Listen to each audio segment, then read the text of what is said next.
नीतीश कुमार दिल्ली दौरे पर हैं। जेडीयू की तरफ से कहा गया है कि वो स्वास्थ्य जांच के सिलसिले में दिल्ली गए। नीतीश कुमार का दिल्ली के एम्स में इलाज चल रहा है और इनके कुछ दूसरे कार्यक्रम भी हैं और इन कार्यक्रमों ने बीजेपी की चिंता को बढ़ा दिया है। नीतीश कुमार दिल्ली पहुंचे तो सबसे पहले डॉक्टर मनमोहन सिंह के आवास पर पहुंचे, जहां उन्होंने डॉक्टर सिंह के परिवार से मुलाकात की और शोक संवेदना जताई। नीतीश कुमार के दिल्ली दौरे के बाद से ही पूरे बिहार में हलचल मच गई है और सबसे ज्यादा परेशान इस वक्त बीजेपी आलाकमान दिखाई दे रहे हैं, क्योंकि दावा किया जा रहा है कि इस बार नीतीश कुमार का दौरा बेहद खास है। उनकी राहुल गांधी से मुलाकात की बातें भी हो रही हैं और जिसने राजनीतिक सरगर्मियों को बढ़ा दिया है। तो कैसे नीतीश की यात्रा दिल्ली से लेकर बिहार तक बीजेपी की बढ़ा रही है चिंता, और क्यों नीतीश कुमार की पलटी मारने की हो रही है बात, आज हम अपनी स्पेशल रिपोर्ट में इसी सवाल पर करेंगे चर्चा।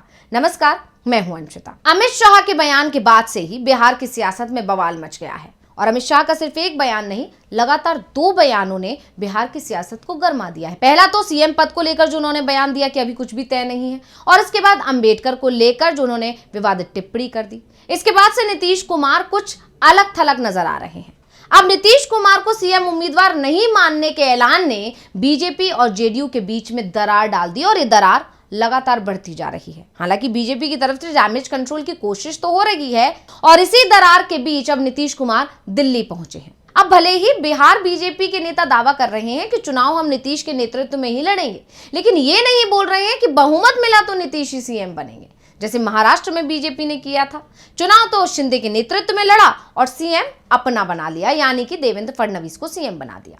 वैसा ही खेल बिहार में होने वाला है और इसके बाद से ही नीतीश कुमार बेहद सधे अंदाज में अपनी रणनीति बना रहे हैं। वो खुद को धीरे धीरे बीजेपी से दूर कर रहे हैं और 25 दिसंबर को जब एनडीए की बैठक बुलाई गई और उसमें वो नहीं पहुंचे तो शाह के पटना दौरे के समय भी वो पटना में नहीं होंगे और अब वो दिल्ली पहुंच गए हैं।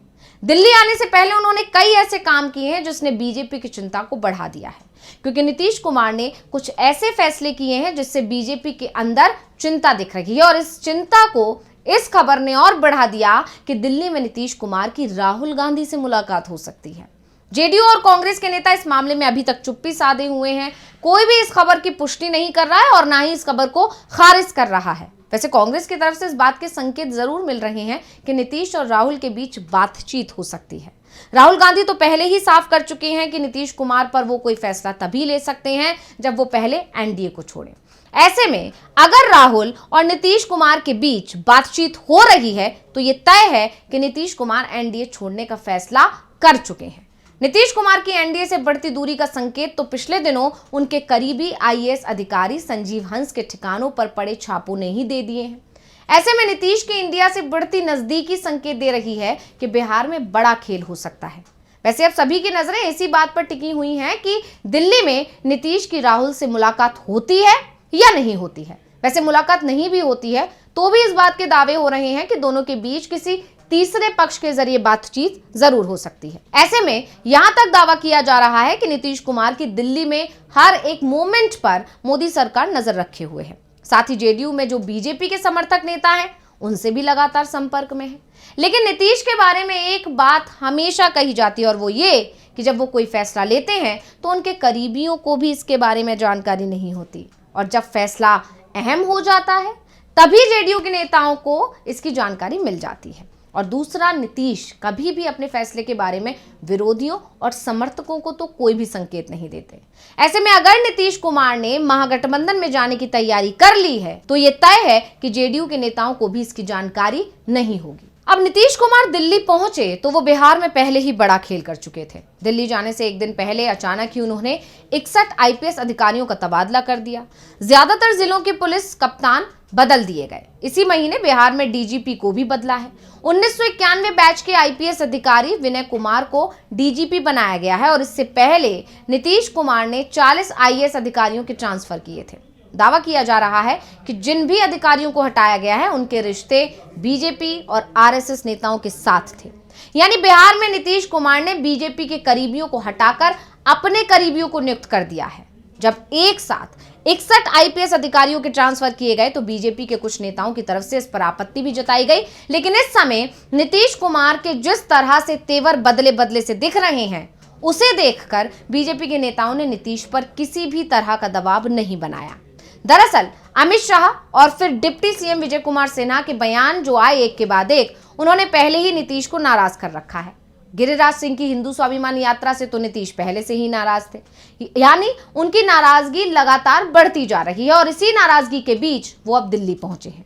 पटना में चर्चा चल रही है कि 14 जनवरी के बाद नीतीश कुमार कोई बड़ा खेल करने वाले हैं और उससे पहले वो सभी मोहरे अपनी अपनी जगह सेट करने में जुट गए हैं। आईएएस और आईपीएस अधिकारियों के ट्रांसफर के बाद उनका दिल्ली दौरा भी इसी से जोड़कर देखा जा रहा है। 14 जनवरी को खरमास समाप्त हो रहा है और नीतीश के बारे में कहा जाता है कि खरमास में वो कोई बड़ा फैसला ले लेते हैं और जैसे ही खरमास समाप्त होता है वैसे ही उस पर अमल करने में जुट जाते हैं। तो पिछले साल खरमास में 28 दिसंबर को दिल्ली में हुई जेडीयू की राष्ट्रीय कार्य परिषद की बैठक में नीतीश कुमार ने जेडीयू अध्यक्ष पद से ललन सिंह का इस्तीफा ले लिया था और खुद पार्टी के अध्यक्ष बन गए थे। उसके बाद चर्चा शुरू हुई थी कि नीतीश कुमार एनडीए में जा सकते हैं। नीतीश ने खरमास के समाप्त होने का इंतजार किया और इसके बाद उन्होंने पलटी मार ली। जनवरी में नीतीश कुमार महागठबंधन छोड़कर एनडीए में शामिल हो गए थे। पिछले साल 28 दिसंबर को नीतीश ने दिल्ली में बड़ा फैसला लिया था, तो इस साल 29 दिसंबर को भी वो दिल्ली में ही हैं और एक बार फिर ये कहा जा रहा है कि नीतीश कोई बड़ा फैसला ले सकते हैं और इसी खबर ने बीजेपी की टेंशन को बढ़ा दिया है। खासकर बीजेपी आला कमान इस वक्त बेहद दबाव में दिखाई दे रहा है क्योंकि वो जानता है कि नीतीश का जो ये तेवर है, क्योंकि बीजेपी आला कमान ये जानता है कि नीतीश के तेवर जो बदले बदले नजर आ रहे हैं उसकी वजह कोई और नहीं, खुद बीजेपी के बड़े नेता और खासकर अमित शाह ही है। ऐसा दावा किया जा रहा है कि नीतीश कुमार अपने दिल्ली दौरे में वो बड़ा फैसला कर सकते हैं। इस बात की चर्चा अब जेडीयू के अंदर भी होने लगी है और इसके बाद जनवरी में वो बड़ा फैसला ले सकते हैं। जनवरी में दिल्ली में विधानसभा चुनाव के लिए प्रचार जोर शोर से चल रहा होगा। ऐसे में बिहार पर शायद बीजेपी भी ज्यादा ध्यान ना दे पाए और उसके साथ बिहार में बड़ा खेला हो जाएगा। यानी साफ है, नीतीश के दिल्ली से लौटने के बाद बिहार की सियासत में बड़ा बदलाव दिखाई देना शुरू हो जाएगा। फिलहाल जेडीयू के नेता इसे लेकर कुछ नहीं बोल रहे हैं। बीजेपी के अंदर भी खामोशी है।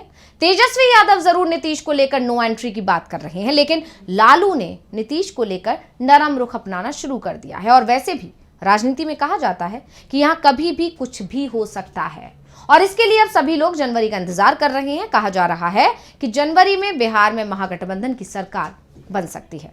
तो रिपोर्ट आपको कैसी लगी, हमें कमेंट करके अपनी राय जरूर दीजिएगा। इसी के साथ मुझे दीजिए इजाजत। देखते रहिए डीवी लाइव। नमस्कार। हमारे चैनल से जुड़े रहने के लिए YouTube पर टाइप करें DB लाइव, सब्सक्राइब बटन को क्लिक करें और बेल आइकन को दबाना ना भूलें ताकि खबरें आप तक पहुंचती रहें। देखते रहिए DB लाइव, क्योंकि यहाँ हैं खबरें लगातार।